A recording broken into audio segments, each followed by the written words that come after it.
Hello, it's Thursday, March 21, Hakuna Matata. Let's see, that makes it today Thursday. It's about 6 o'clock in the evening. We just got home, or I just got back home. Barbara's staying with our daughter, Amy, for the next couple of days for her bridal shower cooking that she's going to do. But so today's activity is we have developed a gas leak. All right. On the way back from the bus bonanza. And it leaks even when this shutoff valve is turned off. And I guess I might as well talk about that while I'm here before I get started. I learned not too long ago that code requires a shutoff valve by every appliance within 6 feet of the appliance readily available, and it's okay to be in a cabinet.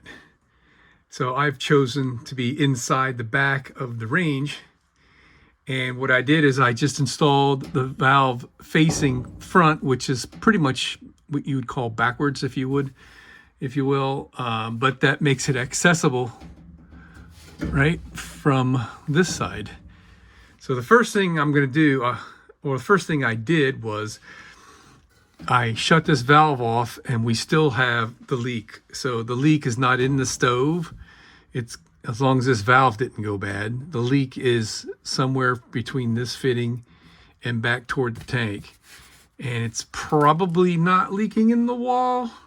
I hope it's not leaking in the wall, because the gas pipes are the only pipes in this bus that are in the wall, because I had no other option.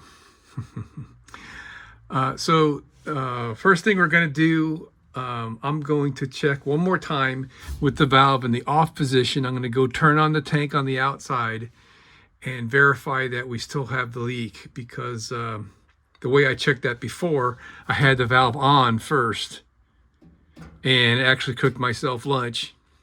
And then I smelled the gas, and I turned the valve off, and I kept smelling the gas. So I don't know for sure that it didn't just build up in here. Maybe it is the range. So let's go turn on the tank and leave this valve shut and see if we can smell gas leak.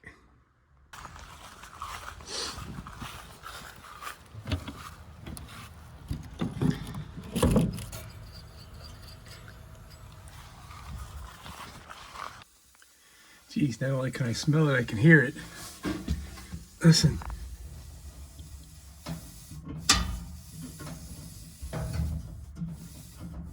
It's right here.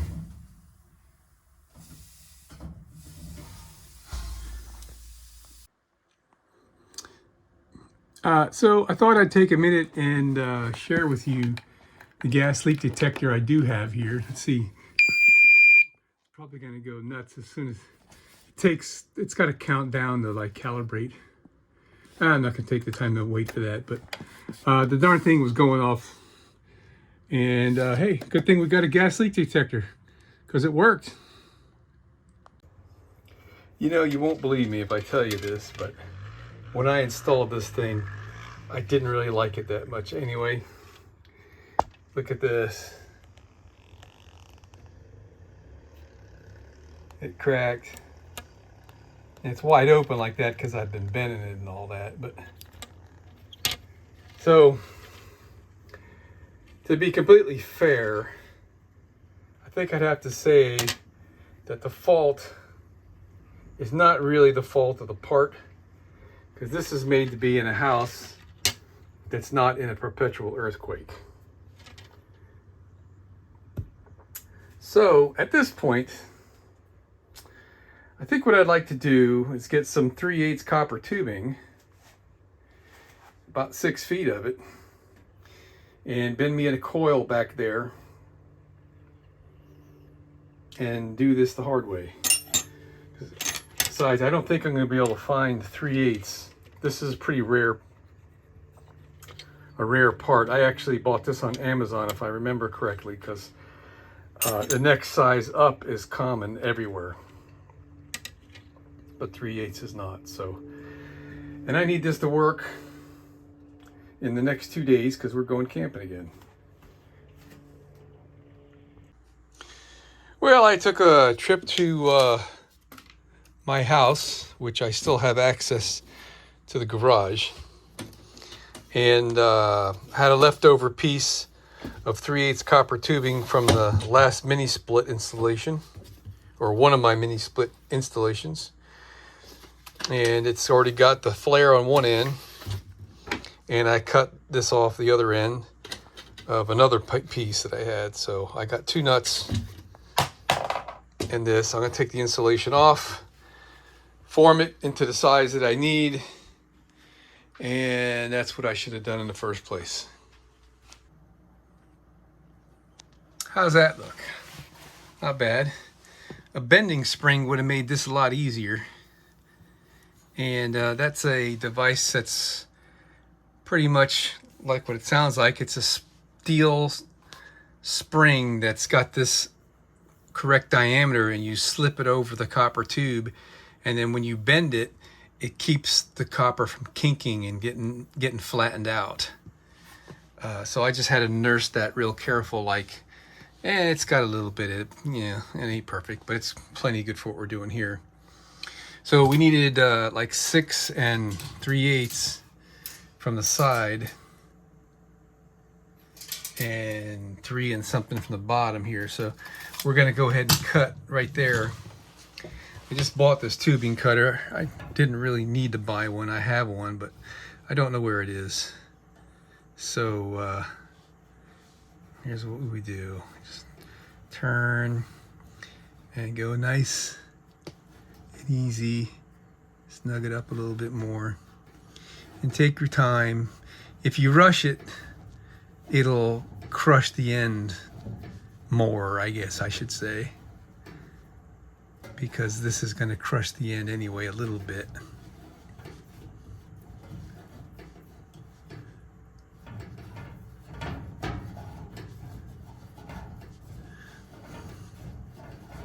So it gets loose as you turn it, and the little cutting wheel forces its way into the metal.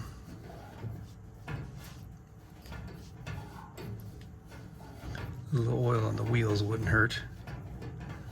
This thing's brand new. I would hope they oiled it from the factory, but can't really count on anything anymore.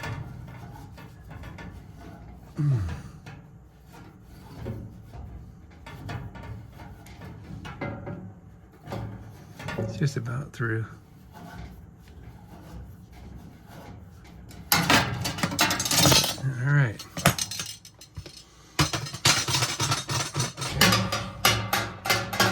The next thing we're going to do, we're going to take the other nut and put it on here right away, because that's usually the thing that you forget to do, is put the nut on there before you flare the end. And then we're going to deburr this hole, and we're going to file it nice and flat and get all the irregularities off of there, and then we're going to flare it.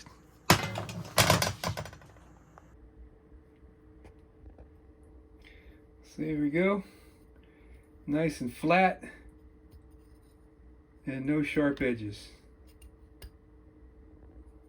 I use this little round file to file out the inside, and I use this flat file here to file the flat, and to take the edge off the outside here.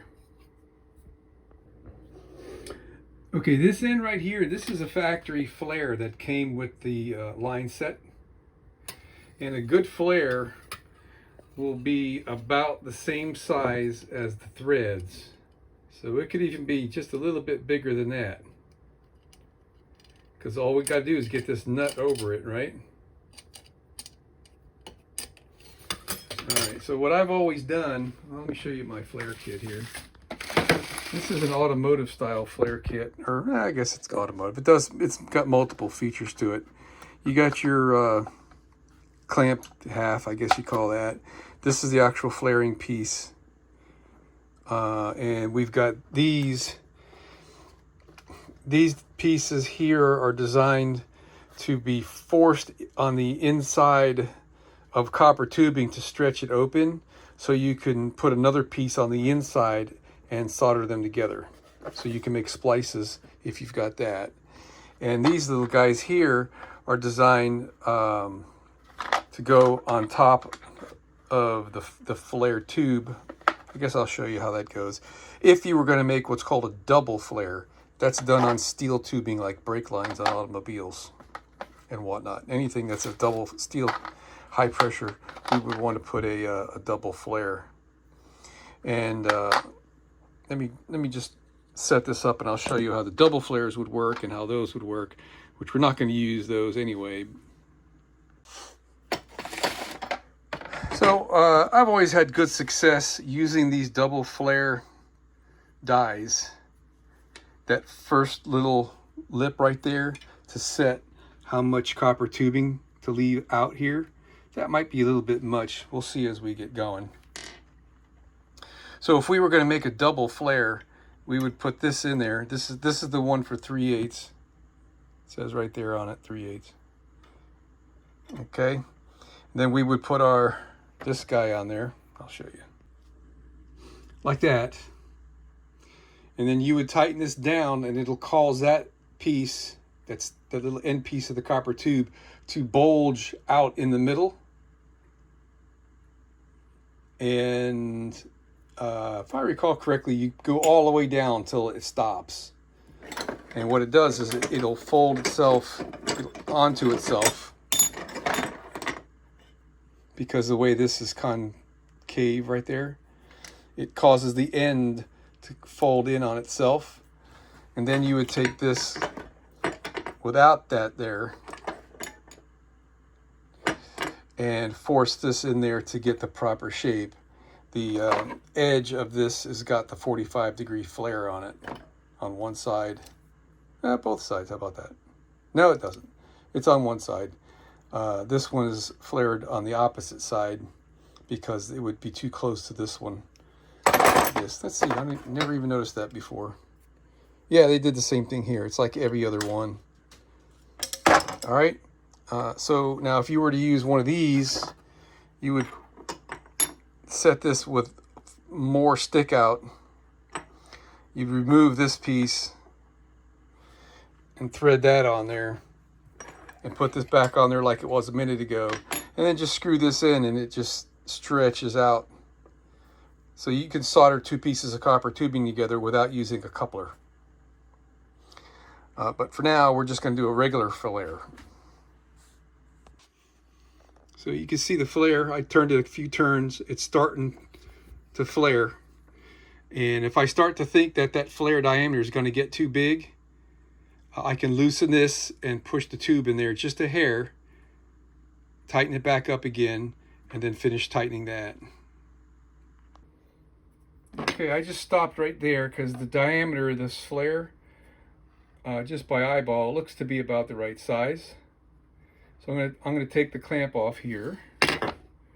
And oh, I should have mentioned this earlier.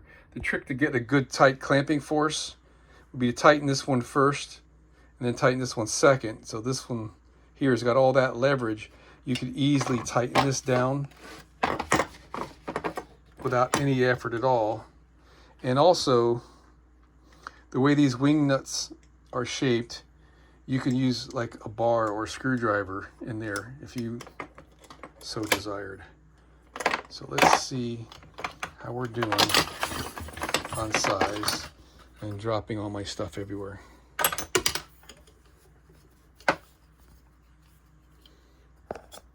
Okay, gotta slide the nut up here.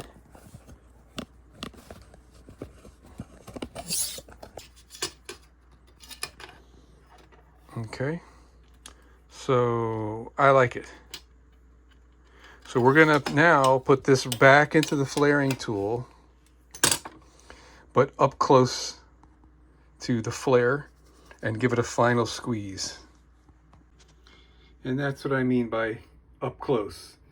Since I don't need any more diameter of the flare, I just pushed it all the way up into the tool as much as I can. And I kind of double check too that this is even right here. So let me give it another squeeze now. All done. And it's about as perfect as that's going to get. I think that's even better than the factory one. Okay. There's the factory right there.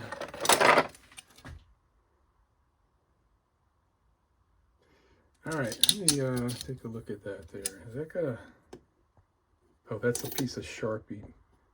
A mark from a Sharpie pen right there. I think I'm going to put this in the flaring tool and give that a little squeeze. Yeah, I like that better.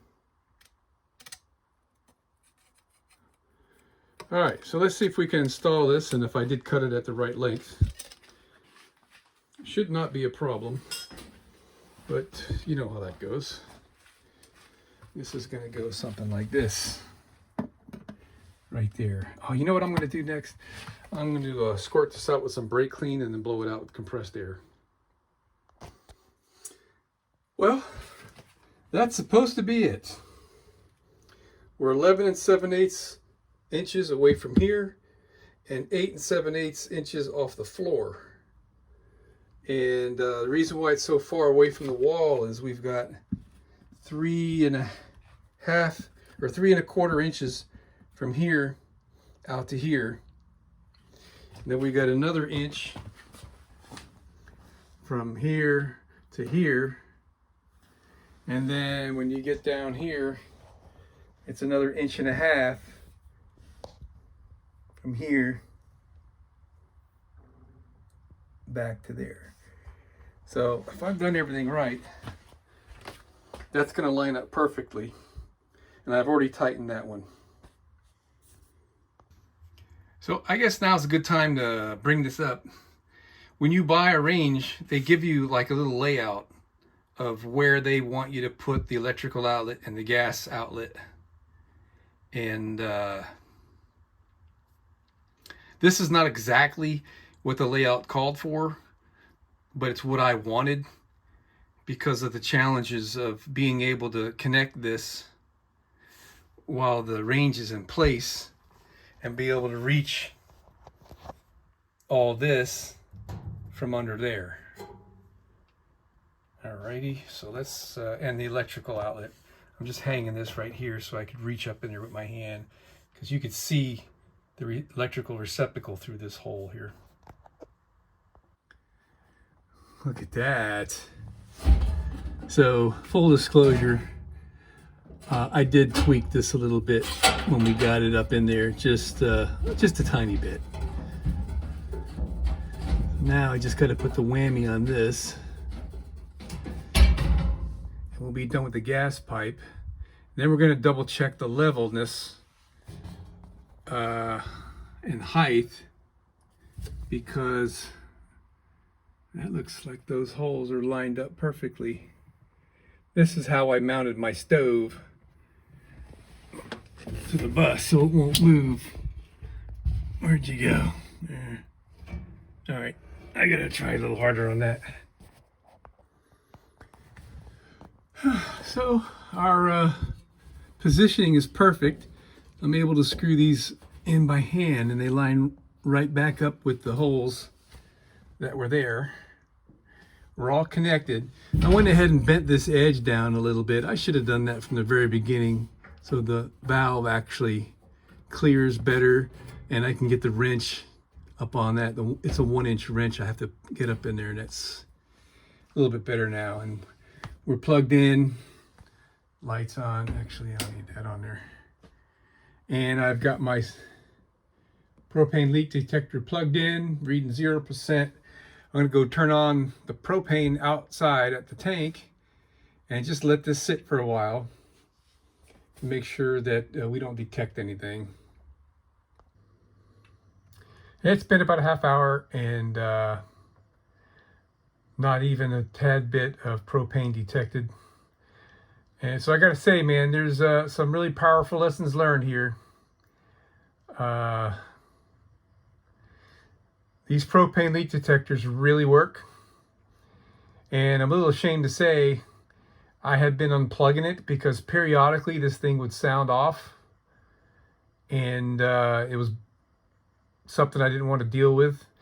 I happened to have it plugged back in, and it was not tripping when it detected this leak. So this could have been bad. This could have been a real bad situation. The other lesson learned is those flexible corrugated stainless steel gas pipes probably are not a good choice to use in a mobile application, because the one I had was probably 4 years old, maybe 3 years old, and traveled approximately 12,000 miles is all before it cracked.